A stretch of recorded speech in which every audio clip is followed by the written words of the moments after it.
Back in for episode 4 of the Ohio Painting Company podcast, and things are going to change up a little bit here. It'll be myself, Brett, the host, along with the founders of the Ohio Painting Company, Kevin Silliman and Nick Goebel. But this time we're going to be welcoming in a couple of other folks, too, that want to learn more about painting projects, paint itself, the Ohio Painting Company, whatever it may be. We're sort of opening up the lines a little bit for folks to ask their questions, and then the experts, Kevin and Nick, will be answering those questions. Now, in the future, we want to continue doing this. So if you have any type of painting question, we're going to flash an email up on the screen to tell you where you can send your questions. You can record your question with your phone and simply email that MP3 into the Ohio Painting Company, and we'll put it in the show and give you a good solid answer. It doesn't matter if it is interior projects that you're working on, exterior projects, decking, baseboards, the spindles on the steps, or your commercial projects. Everything counts. So if you have a question about painting, let us know, and it could be a part of the show in the near future. We plan on doing the sort of call-in show, if you will, about once per month. So we'll give this a shot as sort of a round one here on the Ohio Painting Company podcast with myself, Nick Goebel, and Kevin Silliman, the founders of the Ohio Painting Company. Guys, have a great time. Thanks so much for joining us, and we'll see you soon.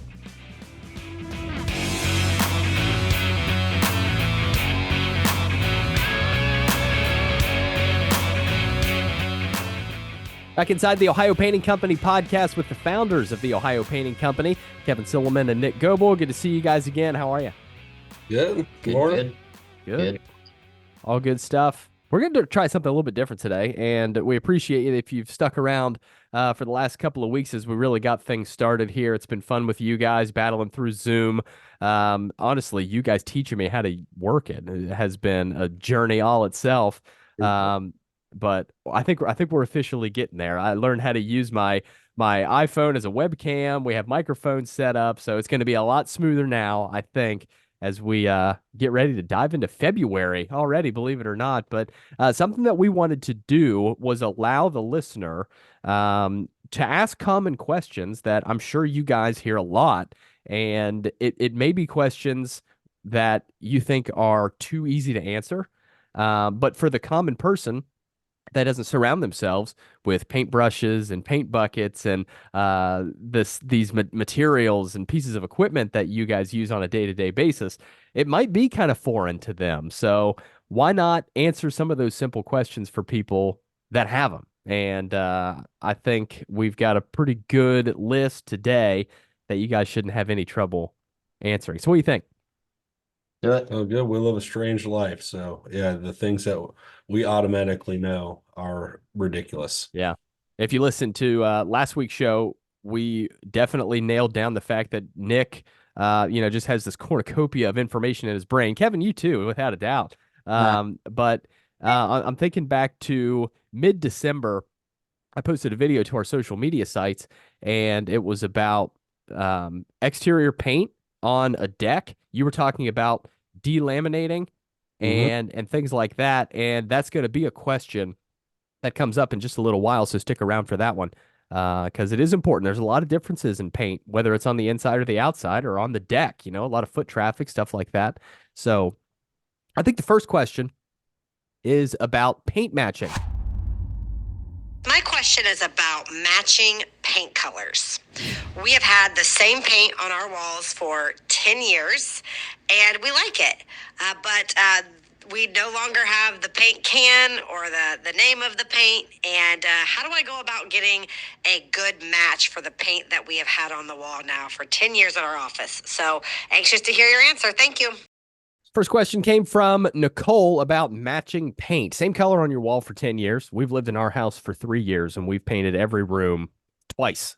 And that is not a joke. So 10 years with paint, they must really like it, as she mentioned. So, but what do you do? I mean, are you able to just go in? I mean, you probably have enough experience now where you're just like, oh, I know exactly what that is. But how do you match paint? Well, there's a few ways for sure.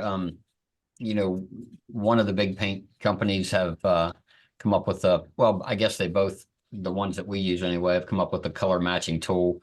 Just so happens I literally happen to have one of those by my desk. We use it a lot. You can just you turn it on at Bluetooth to your phone. It No way, really? an app, yeah, it kind of shows you what it'll give you multiple variations, of what it thinks it might be. It'll definitely point out the strongest, consideration, and you just kind of go from there. What we like to do after that is kind of take our color deck fan and put it on there to that color and see if it is, indeed that way. Mm-hmm. And I say that way because it can go towards grays or it can go towards blues, but you want to make sure that it's in the way that is correct. Right. The color fan deck is, if you can work one of those, you can see which way it's going, whether it be to those grays, to the blues, whatever, as long as you can get close. But it does take a little bit of an effort for sure.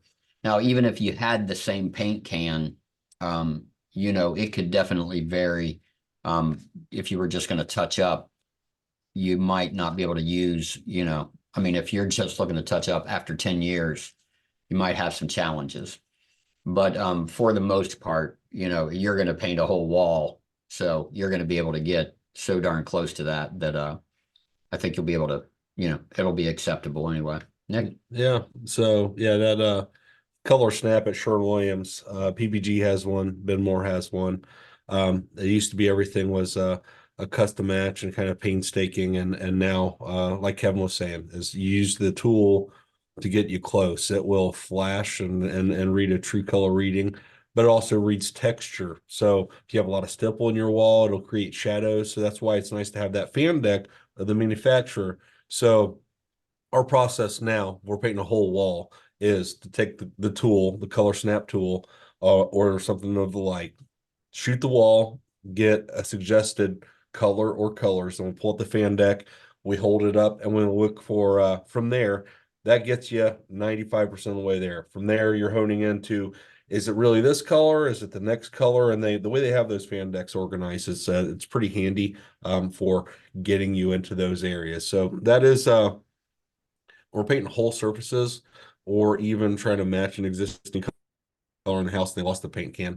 Right. We will revert to that and sometimes darken things by a shade, and that'll be the color and the customer's approval. The other one, if you want touch up, that's not going to work. And the old-fashioned method of that rings tried and true. And that is literally, you have a drywall wall. It's harder on plaster because plaster is all hard and compact. You can't really pull anything away from it. You almost have to cut a piece out. But on drywall, you can score a square on a 1/16 of an inch deep on the wall, and literally the paper on the drywall, you can get your fingernail up underneath that and peel it off like a sticker. Wow. Like an 1.5 by 1.5 inch area of good clean paint. And you take that in, you do that first. You don't do it right in the middle of the wall where you're looking every day, because you're going to see it when you patch it. But you go to an area behind a door, down by the baseboard, take that sample, take it into Sherwin-Williams, Benmore, PPG, have them tell them, I need touch up. It's not going to guarantee touch up, but it's going to have them making their best effort to match it up. So you can go and essentially touch it up with the best results possible for the situation that you're in. I'm wondering more about, just real quick, is it going to tell you the exact color? Like, I know different companies have different colors, different names for their colors. So is it going to tell you what it is? You might have mentioned this, Kevin. I was dealing with my wintertime sickness, and I was thinking about please don't cough, please don't cough, please don't cough. And I might have missed a couple of things that you said, but is it going to tell you if it's Benjamin Moore or is it going to tell you if it's Sherwin-Williams? It's going to be color specific to the one that you're dialing in with the eye, the color eye. Each manufacturer has their own manufacturer Right. of this tool. Got it. So this is going to tell you Sherwin-Williams colors. If you buy one at Benmore, it's going to tell you their colors. They're not too crazy expensive. They're $60 to $80. But when you talk about it saving you a day, that's pretty significant. If you're doing the work yourself, what's $80 to save you a day? And especially a day where all you're doing is failing. I mean, Right. get it right in the free time that you do have. So Yeah, Got it. if you're a painting company that's buying enough paint, they might just throw one in. I mean, they might give that to you. Another good spot just to kind of collect that piece of paint chip that Nick's talking about is behind an outlet cover. then you don't have to do any patching. So if you can get a, Great you know, suggestion. a nice, like maybe where there's a blank plate where maybe just one cable wire came through and they got rid of the cable wire, Uh-huh. plate off there, and most likely behind there is the color of your wall, and you can get a good shot from right there. So cut that one out, take it into the store, and no patching required. Very good. Well, I say we kind of leave that one where it is, and if there's any other points, we can put those in the notes of the show. That way, people can check them out. But moving on to our second question Yeah. is an exterior question about decks. So we're going to go to Wine Country and get this question out to everybody here. Yeah, hey, this is Randy. Live up in wine country up in Ohio. I had my deck done a couple years ago. It already looks awful. What did I do wrong? I can remember back, and I mentioned this at the beginning of the show when it was probably December 14th, 15th, somewhere around there. I put a video up on our socials, and it was about paint on the deck, delamination, that whole process. And I'm sure that can happen if you use low quality paint or don't prep properly. But if this guy is running into problems just a couple of years after a deck was done, what are some of those things? I mean, is there a much deeper line that he may have crossed if he's already noticing this a couple of years after the fact? What are some things he could have done wrong or better? Here's the thing about a deck is that they're not ideal. In Ohio, we have extreme heats and we have low temperatures. And when you have something painted that's typically only sealed from one side and constantly has either snow or ice and foot traffic and all of the things, nobody's walking on the side of your house. Nobody's setting a drink down on the side of your house. Right. But deck, that and dogs and cats and raccoons and all the above, plus the weather, plus the rain. Anybody that's tried to warranty or guarantee a deck for more than 3 years has created a thicker coating system to try to solve that problem. But the flip side of that is your deck looks nicer for 3 years, but now your deck is junk because you've got, an eighth of an inch of buildup of material on your deck that doesn't allow your deck to breathe, which your deck, it doesn't matter. It's not that your deck wants to do it. It has to do it because of the environment it's in. It's outside, expands and contracts all the time, beating itself up before you even introduce other, regular use and abuse to it. So when we talk about that, that's a mile wide. We probably have like 4 shows on decks, honestly. Yeah. From a simple standpoint, though, you can't get a deck too clean. Common failure, besides moisture, besides traffic, is people don't think, they think deck stain is just like wonderful, and the reason it's $50 a gallon is because it's going to fix the problems they don't want to take care of. It's not going to fix the cleanliness of your deck. Right. You're going to create a nice blanket for mildew and algae to grow if you don't kill the mildew and algae, and that's going to cause deck failure like within Sure. the. So that's one. What's another one you think? Well, I mean, that's a great answer, especially whenever you said we could make 3 episodes out of this. The horizontal surfaces, period, inside or out, get the most abuse. So to get a good adhesion down, Brett, you hit it at the beginning. The best thing you can do is make sure that all the contaminants are off. Well, I know this kind of stuff. It's what you do, right? Yeah. Who are you talking to, right? Yeah, your video of how you use paint that you spilt. That's really good. Oh, in the yard, yeah. I had a 1 1/4 acre paint tray out there. It was amazing. Yep. Weren't you using that as your cut pot to try to? Yeah, why not? I wasn't going to waste it. Yeah, right on. Okay, so besides contaminants, you want to make sure, and we're talking, minute mildew. So bleach is very important. You want to make sure that all of those pores are dead. We kind of hit on that, I think, last week. But make sure that they're dead, because they'll continue to grow underneath that and pop it. This is something fairly new. And again, I mean, I've been painting a long time, and I last year came across a guy that told me that he painted his deck. I'm just looking, my face is like, whatever, 5 to 7 years ago, and I'm not kidding. This deck looked amazing. I mean, it really did. After that period of time? That period of time. Okay. I really, in my mind, I'm calling him a liar, right? But he swore up and down to it. I saw the paint can with the date on it. And I was like, oh, okay, well, whatever. How'd you do it then? Right. He says, I swept the snow off of it every time it snowed, just like my driveway. I keep it just as nice as it.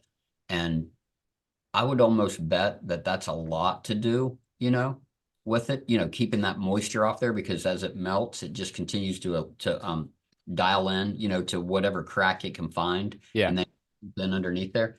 But okay, so that's one. But there are different stains and paints to use on a deck. And, most common are stains, but once a deck goes south, like a historical looking deck, because you've put, this new product on it that's, 15 gazillion mils thick, and now it's peeling.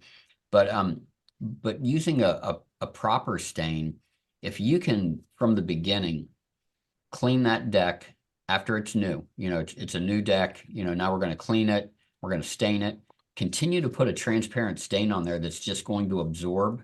I hate to call this company out, but Thompson's water sealant, right?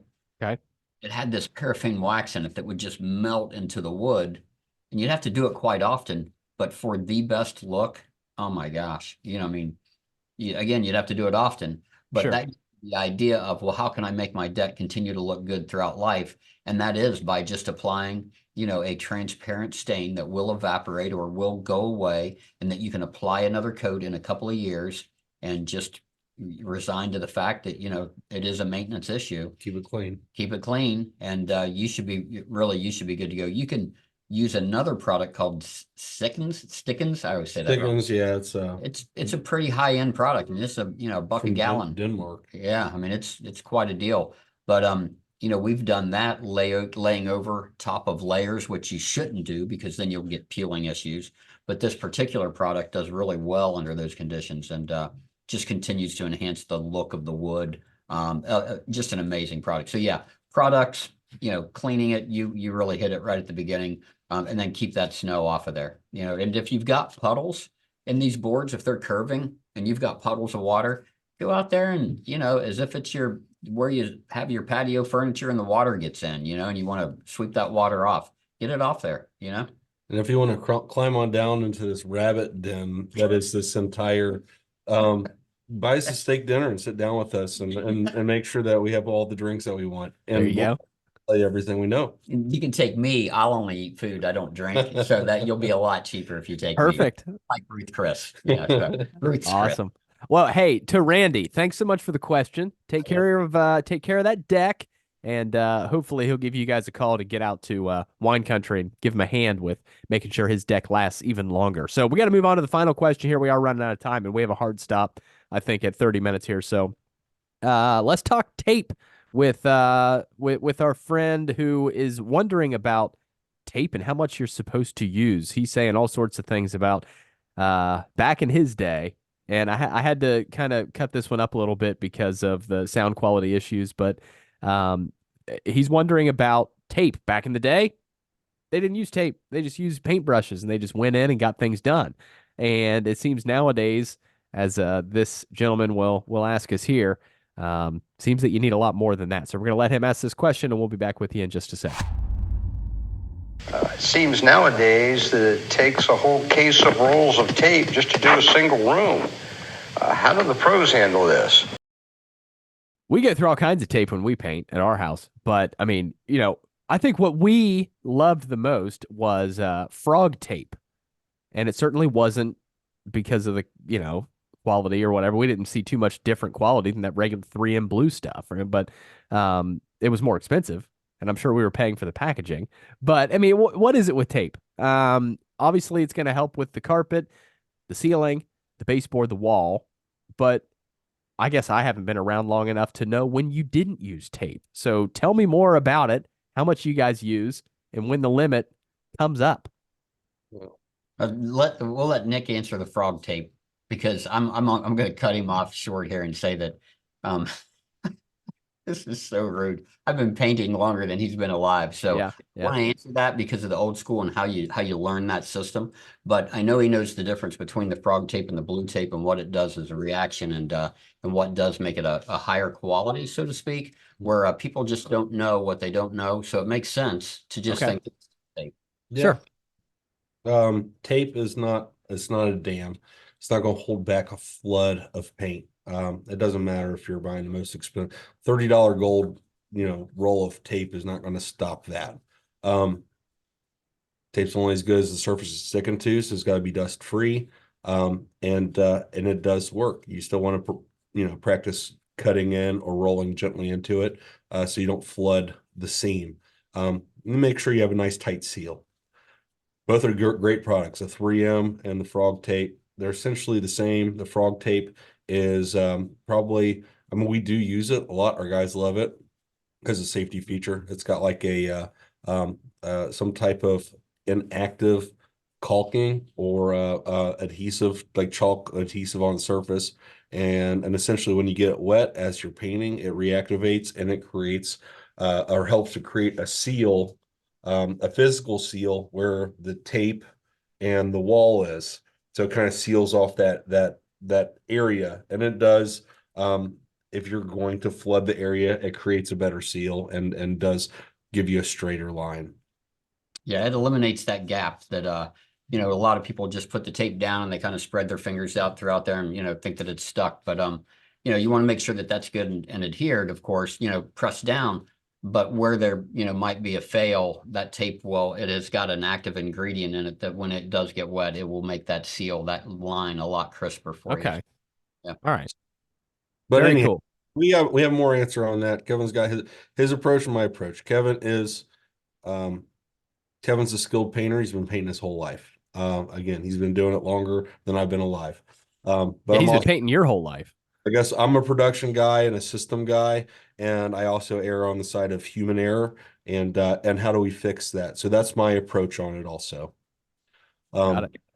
Good. Yeah. So anyhow, my approach is we've got guys and the best guys that we have found, in my opinion, have been trainable guys. These are guys that have not been painting forever.